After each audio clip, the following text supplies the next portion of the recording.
بسم اللہ الرحمن الرحیم۔ اماں اب بس بھی کر دیں، کب تک کپڑے سلائی کرتی رہیں گی؟ آدھی رات ہو گئی ہے، آرام کب کریں گی؟ سلائی مشین کی آواز پر آنکھ کھلی تو اماں کو کپڑے سلائی کرتے دیکھ کر میں نے فکر مندی سے کہا، آخری سوٹ سلائی کر رہی ہوں، مکمل ہونے والا ہے، اس کے بعد سو جاؤں گی۔ اماں نے تفصیل سے جواب دیا۔ مجھے شدید نیند آ رہی تھی، لیکن اماں کو رات کے اس وقت تک جاگتے دیکھ کر مجھے بہت تکلیف ہو رہی تھی۔ ہم نے بچپن سے ہی اماں کو محنت کرتے دیکھا تھا، دن ہو یا رات وہ کبھی تھکتی نہ تھیں۔ گھر کے کام کاج کرنے کے ساتھ ساتھ وہ کپڑے سلائی کرنے کا کام بھی کرتی تھی۔ ابا جانوروں کے ایک باڑے میں کام کرتے تھے، ان کی معمولی سے تنخواہ سے گھر کا گزارا ہونا ناممکن تھا۔ ان کا ساتھ دینے کے لیے اماں نے محلے کی عورتوں کے کپڑے سلائی کرنا شروع کر دیے تھے۔ صبح سویرے اماں جاگ آتی تھیں اور ہمیں بھی نہ سونے دیتی تھیں۔ جنید اور علی کو تو اماں نماز ادا کرنے کے لیے مسجد میں بھیجتی تھیں۔ ناشتہ تیار کرنے میں اماں کی مدد کرواتی تھی۔ تانیہ اور سونیا بھی گھر کے کاموں میں ہاتھ بٹاتی تھیں۔ لیکن جب سے میں میٹرک کر کے فارغ ہوئی تھی، گھر کے بہت سارے کاموں کی ذمہ داری مجھ پر آن پڑی تھی۔ ناشتے سے فارغ ہو کر جنید، علی، تانیہ اور سونیا اسکول چلے گئے۔ ابا تو فجر کی نماز ادا کرنے کے بعد ہی گھر سے چلے جاتے تھے۔ ناشتہ بھی جانوروں کے باڑے میں ہی جا کر باقی ملازمین کے ساتھ مل کر کرتے تھے۔ اماں تو حسب معمول مشین کے آگے بیٹھ چکی تھی۔ میں گھر کے کام کر رہی تھی جب ہمارے گھر کے چھوٹے سے دروازے پر کسی نے دستک دی۔ ثانیہ بیٹی، دیکھو تو ذرا دروازے پر کون ہے؟ مصروف انداز سے اماں نے کہا تو اپنا کام چھوڑ کر مجھے دروازے تک جانا پڑا۔ آپ کون ہیں اور کس سے ملنا ہے؟ دروازہ کھول کر دیکھا تو 3 اجنبی خواتین ہاتھ میں شاپر بیگز پکڑے کھڑی تھی۔ تمہاری ماں کا نام فاخرہ ہے؟ ایک لمبے قد والی صحت مند عورت نے جلدی سے پوچھا۔ جی میری امی کا نام ہی فاخرہ ہے، میں نے جلدی سے جواب دیا۔ تمہاری امی لوگوں کے کپڑے بھی سلائی کرتی ہیں نا؟ اسی عورت نے دوبارہ سوال کیا۔ بالکل ٹھیک کہہ رہی ہیں آپ، میری امی محلے کی خواتین کے کپڑے سلائی کرتی ہیں۔ اگر آپ بھی کوئی کپڑے سلائی کروانا چاہتی ہیں تو اندر آ جائیں، وہ برآمدے میں بیٹھی ہوئی کپڑے ہی سلائی کر رہی ہیں۔ دوسری عورت سپاٹ نگاہوں سے ادھر ادھر دیکھ رہی تھی۔ ان دونوں اجنبی عورتوں کے ساتھ میری ہی ہم عمر ایک لڑکی بھی کھڑی تھی۔ اس کے چہرے پر ناپسندیدگی اور بیزارگی صاف دکھائی دے رہی تھی۔ نہ جانے اس لڑکی میں ایسی کیا خاص بات تھی جس نے مجھے چونکا دیا تھا۔ ایک نگاہ اس کے چہرے پر ڈالنے کے بعد میں جلدی سے دوسری طرف دیکھنے لگی۔ تمہاری ماں سے ہی ملنا ہے اور کپڑے سلائی کروانے ہیں، لمبے قد والی عورت نے گیٹ سے اندر داخل ہوتے ہوئے کہا۔ تینوں گیٹ کے اندر داخل ہوئی تو میں نے دروازہ بند کر دیا اور دوبارہ اپنے کام میں مصروف ہو گئی۔ وہ اماں کے قریب رکھی ہوئی کرسیوں پر بیٹھ کر اماں سے باتیں کرنے لگی۔ میں نے ان خواتین کو آج پہلی بار دیکھا تھا۔ کام کرنے کے دوران میں گاہے بگاہے برآمدے کی طرف بھی نظر ڈال لیتی تھی۔ اب وہ اماں کو سلائی کرنے والے کپڑے دکھا رہی تھی۔ کپڑے کی چمک دمک دیکھ کر تو میں دنگ رہ گئی۔ ایسے قیمتی اور نفیس کپڑے آج سے پہلے بھی میں نے کبھی نہ دیکھے تھے۔ نہ چاہتے ہوئے بھی میں کام چھوڑ کر اماں کے پاس جا کر بیٹھ گئی۔ انتہائی نرم اور نفیس کپڑا، جیسے ہاتھ لگانے پر نرماہٹ کا احساس ہوتا ہو۔ ایک ایک کپڑے کو میں ہاتھ لگا کر دیکھنے لگی۔ اچانک یہ مجھے اپنے ہاتھ پر کسی انتہائی گرم چیز کا احساس ہوا تو میں نے جلدی سے اپنا ہاتھ پیچھے کھینچ لیا۔ ابھی تک انگلیوں پر تپش کا احساس ہو رہا تھا۔ نہ جانے یہ کیسا کپڑا تھا جس کو چھونے سے ہاتھ میں جلنے کا احساس ہونے لگا تھا۔ اجنبی خواتین کے ساتھ آئی ہوئی لڑکی ایک پراسرار مسکراہٹ چہرے پر سجائے میری طرف دیکھ رہی تھی۔ اسی لمحے مجھے ایسا احساس ہوا کہ اسے میری تکلیف کے بارے میں علم ہے۔ فاخرہ بہن، کپڑے تم نے سلائی کرنے ہیں، اگر ہمیں تمہارے سلائی کیے ہوئے کپڑے پسند آئے تو ہم سب کپڑے تمہیں سے سلوایا کریں گی۔ لمبی عورت نے کہا۔ تبسم بہن، میں پوری کوشش کروں گی کہ آپ کی پسند کے مطابق ہی سلائی کروں، کپڑے احتیاط سے شاپر میں ڈالتے ہوئے اماں نے کہا۔ ابھی تک ہماری بیٹی نے ایک سوٹ بھی سلائی نہیں کروایا، اس نک چڑھی لڑکی کی طرف دیکھتے ہوئے لمبے قد والی عورت نے کہا، جس سے اماں نے تبسم بہن کہہ کر مخاطب کیا تھا۔ آپ کو فکر مند ہونے کی ضرورت نہیں ہے، مجھے امید ہے کہ آپ کی بیٹی کو بھی میرے ہاتھ کی سلائی ہوئے کپڑے بہت پسند آئیں گے، آپ کا یہ مسئلہ بھی جلد ہی حل ہو جائے گا۔ اماں نے اس لڑکی کی طرف دیکھتے ہوئے کہا تو وہ نخوت بھرے انداز سے سامنے والی دیوار پر دیکھتی رہی۔ اس کا یہ مغرورانہ انداز مجھے بالکل بھی اچھا نہ لگ رہا تھا، لیکن میں اس کے چہرے کی طرف دیکھتے ہوئے گھبرا رہی تھی۔ نہ جانے اس کی آنکھوں میں ایسی کیا چمک تھی جس کو دیکھتے ہی مجھ پر گھبراہٹ طاری ہونے لگتی تھی۔ میں نے اس کی چمکدار آنکھوں کی طرف دیکھا تو حیرت کا شدید جھٹکا لگا، کیونکہ اس کی آنکھوں کا رنگ تو بہت ہی عجیب تھا۔ بلکہ یہ کہنا بھی غلط نہ ہوگا کہ سبز رنگ کی بڑی بڑی آنکھیں دیکھ کر ایسے لگتا تھا کہ ان میں روشنی کی لہریں پھوٹ رہی ہیں۔ میں نے جلدی سے رخ پھیر لیا۔ یاد رکھنا کہ ہم 1 ہفتے بعد یہ کپڑے واپس لینے آئیں گے۔ کام ہماری پسند کا ہوا تو پیسے تمہاری پسند کے مطابق دیے جائیں گے۔ اس بار دوسری عورت نے اماں کی طرف دیکھتے ہوئے کہا، آپ بے فکر ہو جائیں، میں پوری کوشش کروں گی کہ آپ کو شکایت کا موقع نہ ملے اور میرے ہاتھ کا کام آپ کو پسند آئے۔ اماں نے ایک بار پھر اچھے کام کرنے کی یقین دہانی کراتے ہوئے کہا۔ میزبانی کے فرائض ادا کرتے ہوئے اماں ان خواتین کو دروازے تک رخصت کرنے چلی گئیں تو میں ان خواتین کے لائے ہوئے کپڑوں کو دیکھنے لگی۔ نرم و ملائم کپڑے جنہیں ہاتھ لگا کر چھونے پر انتہائی ملائمیت کا احساس ہوتا تھا۔ ارے یہ کیا کر رہی ہو؟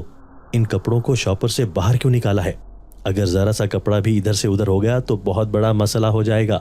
اماں واپس آئی تو مجھے کپڑوں کو ہاتھ میں پکڑے ہوئے دیکھ کر جلدی سے بولی، اماں جی کتنے خوبصورت اور نرم کپڑے ہیں، ایسے خوبصورت اور قیمتی کپڑے آج سے پہلے میں نے کبھی نہیں دیکھے۔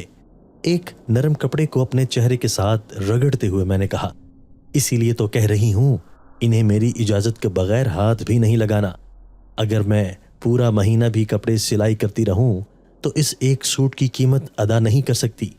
میرے ہاتھ سے کپڑا لے کر شاپر میں واپس ڈالتے ہوئے اماں نے جلدی سے کہا، ارے آپ تو ایسے کہہ رہی ہیں جیسے میں یہ کپڑے کھانے لگی ہوں۔ اماں کے جارحانہ انداز پر حیران ہوتے ہوئے میں نے کہا، تم نے دیکھا نہیں تھا وہ لڑکی کتنی غصے والی ہے، کتنی اکڑ والی ہے۔ اسی لڑکی کی شادی کے لیے یہ کپڑے سلوائے جا رہے ہیں۔ اگر ذرا سی بھی کمی بیشی ہو گئی تو جان چھڑانا مشکل ہو جائے گی۔ تمام شاپرز کو اچھی طرح سے سنبھالنے کے بعد اماں نے کہا، وہ بہت عجیب سی لڑکی تھی، اس کی آنکھیں بھی بہت عجیب سی تھیں، مجھے تو اسے دیکھ کر وحشت ہو رہی تھی۔ اماں کی بات سن کر میں نے بھی ذہن میں آنے والے خیالات کا اظہار کر دیا۔ بس بیٹا، جب پاس دولت ہو تو ایسا غرور آ ہی جاتا ہے۔ اس کی ماں بتا رہی تھی کہ اس لڑکی نے ابھی تک ایک بھی سوٹ سلائی نہیں کروایا کیونکہ اسے کسی درزی کے سلائی کیے ہوئے کپڑے پسند ہی نہیں آ رہے۔ جلد ہی اس کی شادی ہونے والی ہے، لیکن وہ اپنی ضد پر اڑی ہوئی ہے کہ جب تک اس کا من پسند سلائی کرنے والا یا والی نہیں مل جاتے وہ سلائی نہیں کروائے گی۔ اماں نے سنجیدگی سے کہا، عجیب سی اکڑ مزاج اور خود کو نہ جانے کیا سمجھنے والی لڑکی تھی۔ کندھے اچکاتے ہوئے میں نے لاپرواہ انداز سے کہا اور دوبارہ سے اپنے کام میں مصروف ہو گئی۔ میں جانتی تھی اب اگلے ایک ہفتے تک اماں دن رات سلائی مشین پر کام کرتی رہے گی۔ وہ دل ہی دل میں اللہ تعالیٰ کا شکر بھی ادا کر رہی ہوں گی کہ اللہ تعالیٰ نے ان کے لیے رزق کا در کھول دیا تھا۔ جس محلے میں ہم رہتے تھے یہ ایک بالکل عام اور غریب سا محلہ تھا۔ وہاں پر زیادہ تر مزدور طبقے کے لوگوں کی رہائش تھی، جن کے لیے 3 وقت کا کھانا اور سر چھپانا ہی سب سے ضروری تھا۔ خواتین کپڑے تو سلائی کرواتی تھیں لیکن سلائی کے پیسے دیتے وقت بہت تنگ بھی کرتی تھیں۔ ان کی کوشش ہوتی تھی کہ اماں کم سے کم اجرت لے کر کپڑے سلائی کر دیں۔ اماں بھی بہت سادہ طبیعت کی مالک تھیں، کبھی کسی عورت سے کپڑے کی سلائی کے لیے بحث ہی نہ کرتی تھیں۔ اماں سارا دن کپڑے سلائی کرنے میں ہی گزار دیتی تھیں۔ میں جانتی تھی کہ سلائی کرنا کوئی آسان کام نہیں، اس لیے گھر کے سارے کام میں نے اپنے ذمے لے لیے تھے۔ صبح ناشتہ بنانے سے لے کر رات کے کھانے تک کا تمام کام میں کرتی تھی اور فارغ وقت میں اماں کے ساتھ مل کر کپڑوں کو استری کرنا یا بٹن وغیرہ لگانے کا کام کرتی تھی۔ ایک بات بہت حیران کن تھی کہ ان خواتین نے کپڑوں کا سائز کرنے کے لیے جو سوٹ دیے تھے وہ اتنی کھلے اور لمبے تھے کہ ان میں مجھ جیسی 3 4 لڑکیاں سما سکتی تھیں۔ سلائی کرنے والا کپڑا بھی سائز کے عین مطابق تھا، جسے دیکھ کر میں اور اماں حیران رہ جاتی کہ اتنا زیادہ کپڑے والے سوٹ کہاں سے ملتے ہیں۔ میرا تو خیال ہے کہ اس سوٹ سے ہی میرا سونیا اور تانیہ کا سوٹ بن سکتا ہے۔ اماں کی طرف دیکھتے ہوئے میں نے کہا تو وہ بھی میری بات سے اتفاق کرتے ہوئے سر ہلانے لگی۔ آپ ان عورتوں کو پہلے سے جانتی تھی؟ میں نے تو پہلی بار ان کو دیکھا تھا۔ اماں کپڑوں کی کٹنگ کرنے میں مصروف تھیں۔ جب میں نے اماں سے پوچھا، نہیں بھلا میں کیسے جان سکتی ہوں، یہ دوسرے محلے سے آئی تھی اور انہیں اس علاقے میں آئے ہوئے ابھی صرف چند مہینے ہی ہوئے ہیں۔